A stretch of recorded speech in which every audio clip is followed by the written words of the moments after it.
Hi friends, welcome to my channel. আজি মই আপোনালোকৰ ওচৰত বাবৰি শাক আৰু কণী দি কিদৰে ভাজিব পাৰি সেইটো মই আপোনালোকক দেখুৱাম বুলি ভাবিছো।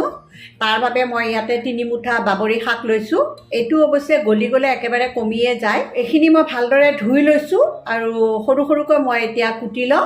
শাকখিনি মই এইদৰে মিহি মিহিকৈ এতিয়া কুটি ললো। সবজিখন বনাবৰ কাৰণে কি বস্তু লাগিব দেখুৱাই দিও। ইয়াতে মই এই বাবৰি শাকখিনি লৈছো। ইয়াতে ধনিয়া অলপমান কুটি লৈছো। এইফালে আছে দুটা কণী আৰু ইয়াতে আছে পিয়াজ এটা, তেজপাত এটা, শুকান জলকীয়া এটা, কেঁচা জলকীয়া এটা, আদা নহৰু বটা অলপ আৰু মই মিঠাতেল অলপমান ব্যৱহাৰ কৰিম আৰু আন্দাজমতে হালধি নিমখ দিম। এতিয়া গেছটো জ্বলাই দি মই ইয়াতে এটা কেৰাহী বহাই দিছো আৰু এতিয়া ইয়াতে মই অলপমান সৰহ কৰি মিঠাতেল দি দিছো। এই মিঠাতেলখিনি এতিয়া গৰম হ'ব লাগিব।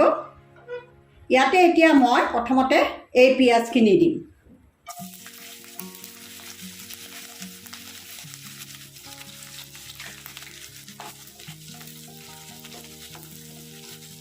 শুকান জলকীয়া এটা দিলোঁ আৰু কেঁচা জলকীয়া এটা দিলোঁ, তেজপাত দিলোঁ। এইখিনি অলপ সময় এইদৰে ভাজিব লাগিব। এতিয়া ইয়াতে মই এই আদা নহৰু বটাখিনি দি দিলোঁ।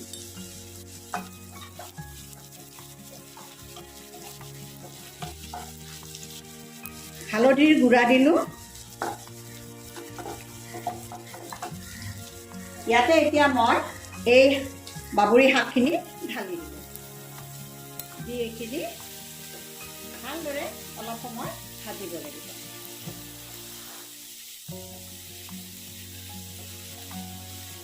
আন্দাজমতে শাকখিনি নিমখ দি দিলোঁ।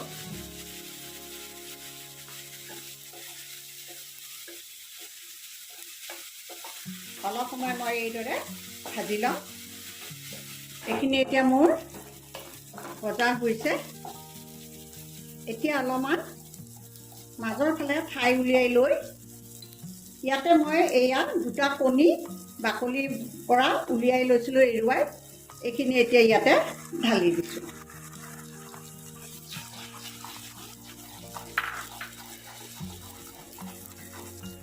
এতিয়া ইয়াতে মই অকণমান কণীখিনি নিমখ দি দিব লাগিব।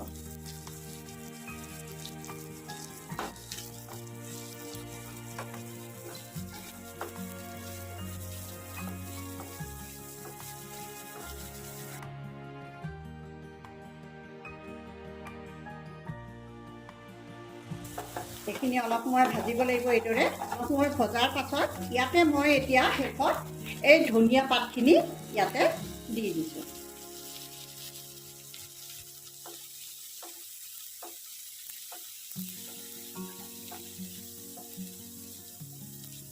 এনেদৰে আকৌ 2 মিনিটমান সময় ইয়াতে মই ভাজিম। এতিয়া জুইটো অলপ কমাই ল'ব, মিডিয়াম কৰি ল'ব।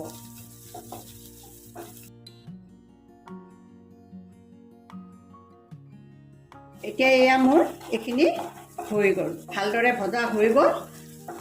মই নমাই আছোঁ এতিয়া। এয়া মই আপোনালোকৰ ওচৰত বাবৰি শাক কণীয়েদি কিদৰে ভাজিব লাগে সেইটো মই আপোনালোকক দেখুৱাই দিলোঁ। যদিহে ভাল লাগে তেনেহ'লে মোক এটা লাইক কৰি দিব, কমেণ্ট দিব আৰু ছাবস্ক্ৰাইব কৰিব বুলি মই আশা ৰাখিলোঁ।